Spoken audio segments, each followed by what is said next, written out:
And we are live without all the fancy schmancy music that I don't like. All right, so we have no opener now, huh? Is that our thing? No Um, opener? we had an opener. It was a still screen. Oh, okay. Look, what are So we, Dan Rather? Look what happened to Dan Rather. what happened to Dan Rather? He's He fallen. retired wealthy? That's true. He I thought people retired don't like him anymore. ridiculously wealthy man. I believe he got a little egg on his face in the 2000 election when he believed he didn't properly vet a bunch of stuff about George W. Bush's military career, such as it was. So yeah, that's a little bit awkward, but he rehabilitated himself. So yeah, real estate. We're going to talk about real estate today, right? We're going to Housing. talk about real estate, and we're going Mm, to talk about buyer's due diligence and who does what. mm. Things are rightly so getting a little sensitive. Is that the right word, you think? Do you think there's tension between buyer agents and listing agents? Is that where you're kind of going with this? Well, I think there's all kinds of things going on. There's Consumers all kinds of are. fair housing issues and violations that have been blatantly violated Yeah. and put people who have really good intentions. But that's the thing about fair housing. It's not about intentions. It's No, it's not. yeah. It's And not. then yeah, obviously tensions between I think there's a lot of tension between buyer's agent and buyers right now. I think buyer's agents are getting um the blame for the frustration in the market right now in a lot of ways, but not even in a casual market. I think it is really important for a buyer to understand the process and to know what they should be relying on their agent for and what they should be doing on their own. Um, So I'll say something that we should be proud of, but needs to happen more in the industry, and that is buyers don't truly realize um, what their agent can do for due diligence on their behalf versus what their agent does do for due diligence on their behalf. And I'll give you an example. You and I have listed property in the recent past. You and I have gotten phone calls from prospective buyer agents, and the calls have gone something like this. I see the taxes are $11,000. Is that accurate? This is the buyer's agent. mm-hmm. The buyer's agent could get on the phone to the assessor's office and do their own due diligence and make sure that the tax figure is correct, because that is their job. It is their job to verify things independently and not just talk to the listing agent, because frankly, the buyer could talk to the listing agent and Right. ask those questions. There is tension between buyer agents and listing agents. I have noticed that. I can appreciate the frustration that comes with showing people 10, 20, 30 houses, making half a dozen offers. None of them get accepted, bidding wars. It's tough. It's not easy to be a buyer's agent.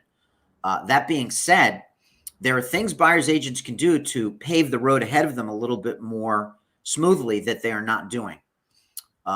Couple examples that we've seen just this past weekend with our friend Mr. Malloy. Agents insisting that they have an appointment confirmed, even though their pre-approval, which was required by the seller in advance, is not high enough. That's one thing. Or agents submit an offer incomplete. And we have this website that we're using, and sometimes the agents can't submit on the website. They can't input the data into the thing, or they don't have all the answers, and they freak out and they push back on it. So buyer's agent's job is to independently verify things almost as if they were taking the listing themselves. That's part of their job. Absolutely. Part of the job, of course. Yeah. Plenty more. Well, as far as due diligence goes, that's part Yeah. of their job. That's part of their job. I mean, the due diligence starts from the first meeting. And I know a lot of buyers go like this when we want them to get pre-approved or to be able to show proof of funds. And we've said it before on the show. This is one of the silver linings of the pandemic. You really can barely go see a property without having this happen.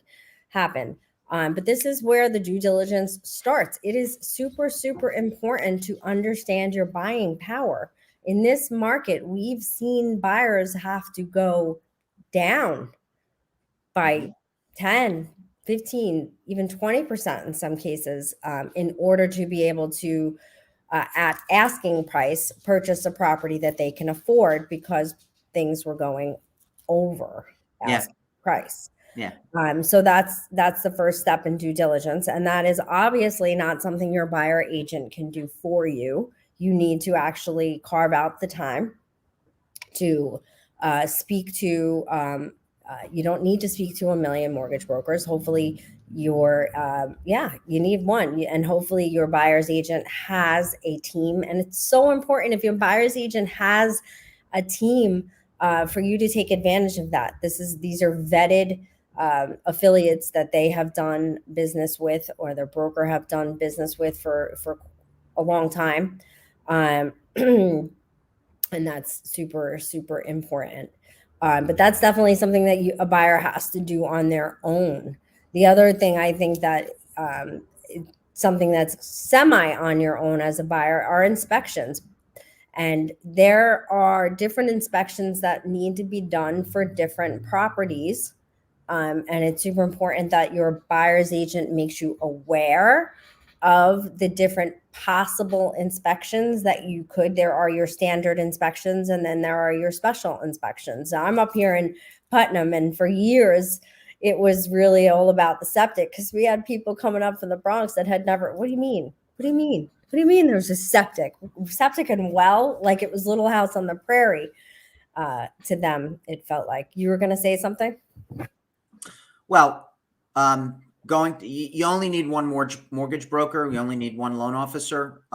We don't have to see half a dozen pre-approvals. You're correct. What I was going to add is that if you are a cash buyer, please take a humility pill. Please take a humility pill. Yes, you're paying cash. Very good. God made a good little saver in you. Very good. That's good. But you're not the only cash buyer. And yes, you do need to show proof of funds.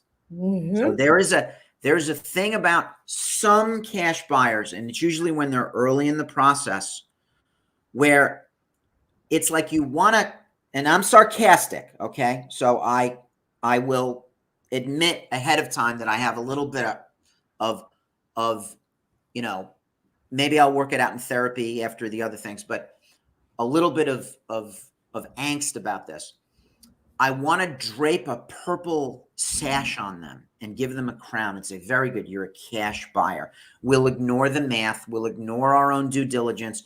We'll ignore everything. You don't have to prove anything just because you've said those two magic words, cash buyer. And the agent buys into it. Like we had a buyer's agent who said this weekend, well, we'll show you proof of funds if we're interested in the house. No, it's the seller's house.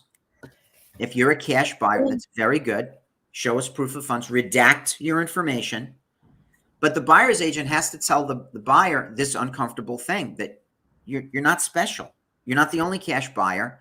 You're not special. And and quite frankly, as a listing agent, if I have on the other end an agent I know who knows how to do their job really well, and I have on the other end, the other offer also has a mortgage broker that I know knows how to do their job really well, and it's, let's say, a 20% down, to me, that's as good as cash when I know the property is going to appraise and so on and so forth. Mm-hmm.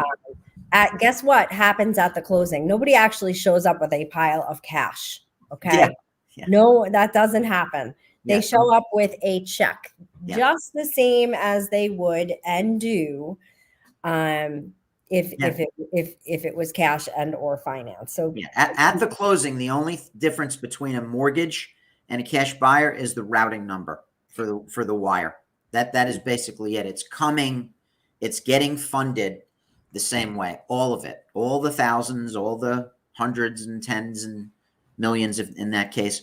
It's all the same thing. and So speaking of cash, there's another buyer agent or buyer due diligence. If you're paying cash, the question on the table is appraisal to appraise or not to appraise. And again, that's a buyer decision. Oftentimes, an attorney is going to push you really hard in one direction, and but this is definitely a decision and some due diligence that you should do some search on your own, not just listen to your buyer agent and or your attorney. Is it a business decision or is it a life decision? Oftentimes a property is the most valuable to you for certain reasons. So it really depends on why you're buying the property. Now, I'm not saying don't get properties appraised, but I'll tell you this much.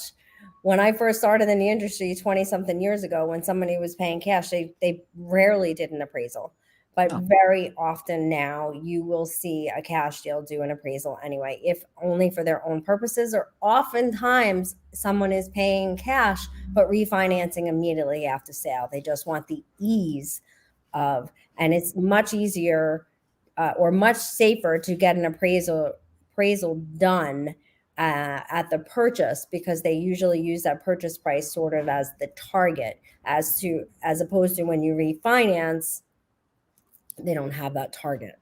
I think one of the advantages of being a cash buyer is not doing an appraisal. I think Yeah, if you're a cash buyer and you're not going to show proof of funds and you're going to do an appraisal, it almost sounds like you're just agreed. waiving the mortgage contingency, kind of, sort of, but you're not really a cash buyer. But oftentimes that will die at the attorney, and it's I understand and appreciate an attorney's role, but their role is to cover their own butts as well, because they're the attorney on the deal. So Hmm. you can ask your attorney to respect your wishes, and you can sign a hold harmless or whatever, so that you can make your own decisions. And I'm not going against attorneys. I sleep with one. We like attorneys. Yeah, we like attorneys around here. The other ones are zoning. I see this often. Buyers not understanding zoning. It happens a lot here, up here. I'm sure it happens a lot in Westchester as well. They, Sure. they buy a house in a certain neighborhood, and the next block is zoned commercial. And then they all come out with pitchforks and don't want development done there and don't want this. And that's something that should be done upon the purchase of a property. A buyer's agent should absolutely understand the zoning surrounding a particular property that they are negotiating for. That reminds me, we may want to do a show sometime just on things like NIMBY issues, like group homes and expansion of business and everything like that. It is very tempting to dive down that rabbit hole. Oh yeah, here in Mayapack, they're showing up in droves to go against bringing in a certain organization that none of them know already exists here, right on Route 6 in the condo development project, and has been here for like 20 something years without any issues. So Right. it cracks me up. Compliance is also another one, which I definitely think is a buyer agent job. Do not wait. Honestly, compliance on a property. So what's compliance? Checking that there are certificates of occupancies for everything in the house that a town requires. And each town has different requirements. Some require for air conditioning units. Some require, like, there's some crazy ones out there. Wood burning stoves are ones that get overlooked. Because what will happen is when they do the title search, they do a municipal search. And let's be clear, municipal search has nothing to do with title. Title company just happens to provide that service. Yep. And if you have a buyer attorney who procrastinated in ordering that, you're going to get, and nowadays they're behind.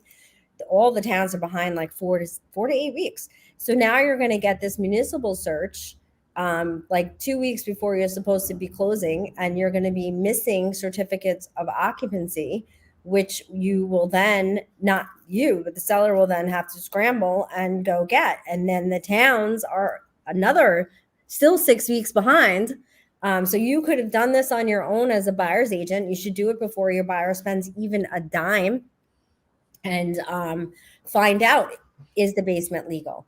Is the wood burning stove legal? Is the pool legal? Or is the shed legal? And all these things, because oftentimes it can kill a deal. And then, so you want to make sure you're asking your buyer agent, is everything on this property legal? This is where I'll actually push back against listing agents.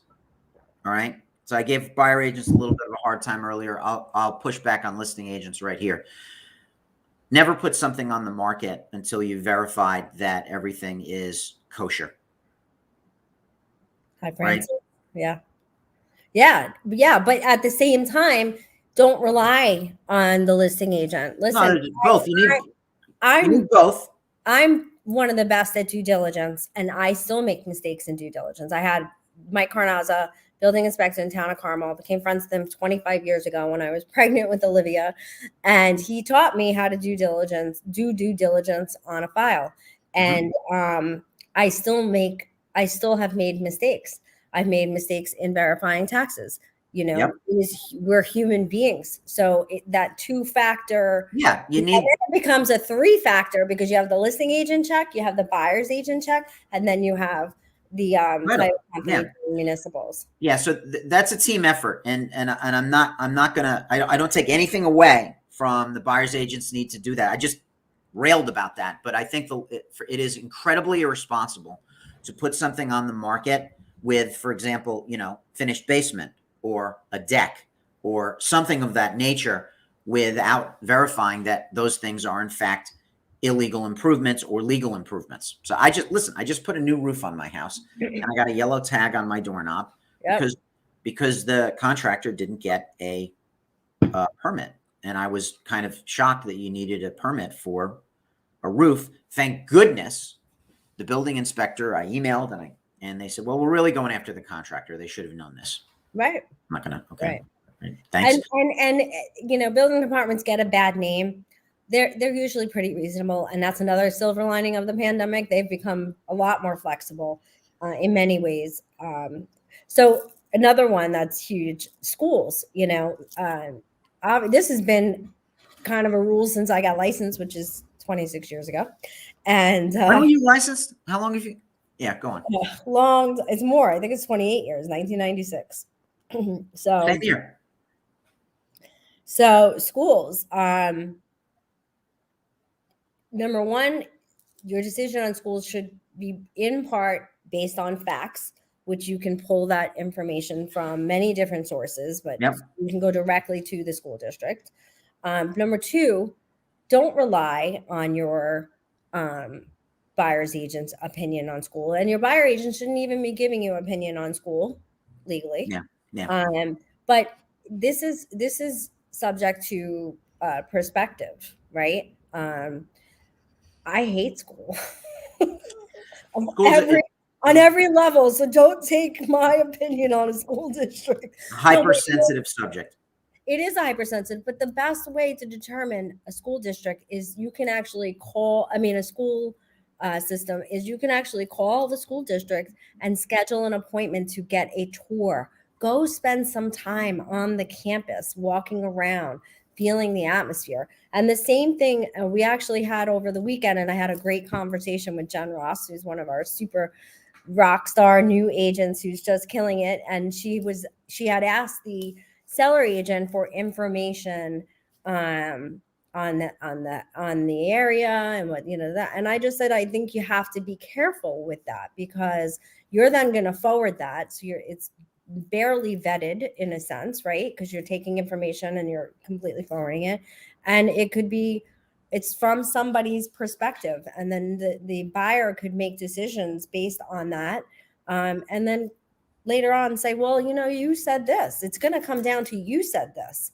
So that's another thing. You cannot really get an idea for an area without doing your own due diligence, Mr. and Mrs. Buyer. Go spend time in that area. Food shop, right? Well, if I know Jen, she did a multi-pronged approach.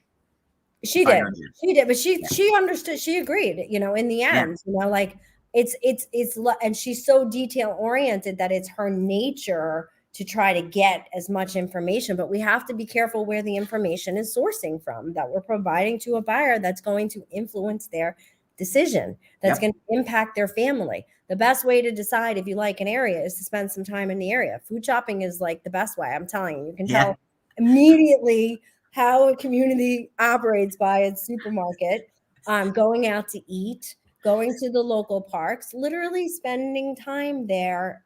Almost like you live there. Yes, like a local. You should go up on the weekends, and when you're looking at properties, do something beforehand or do something afterhand. Super, super important.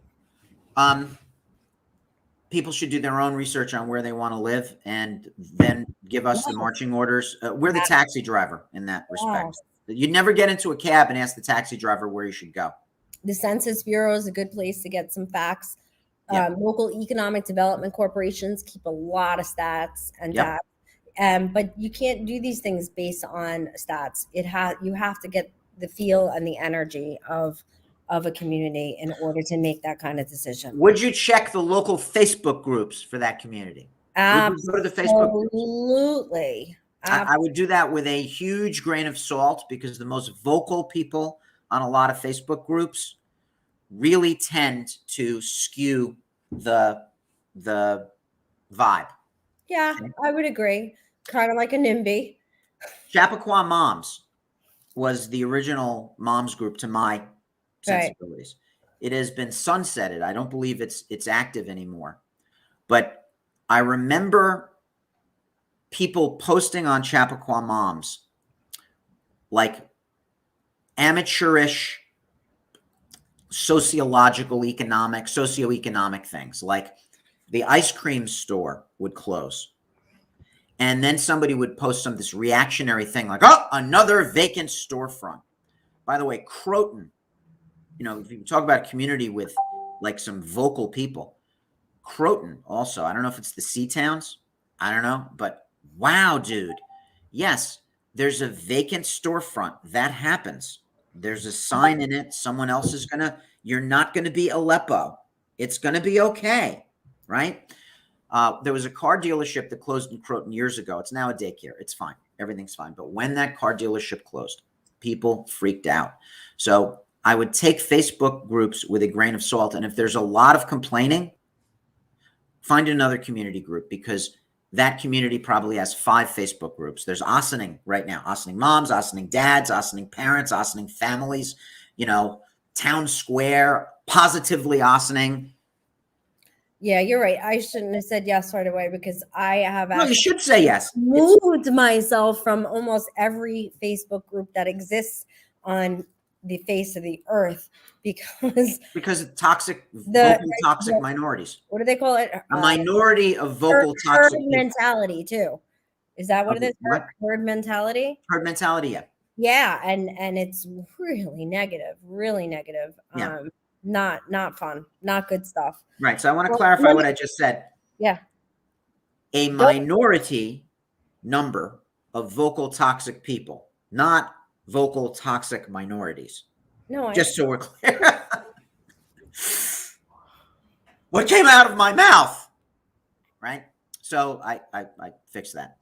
So yeah, the toxicity on social media is something to take with a grain of salt the size of the Rock of Gibraltar. That is a thing. But you don't get into a taxi and ask the guy, where should I go?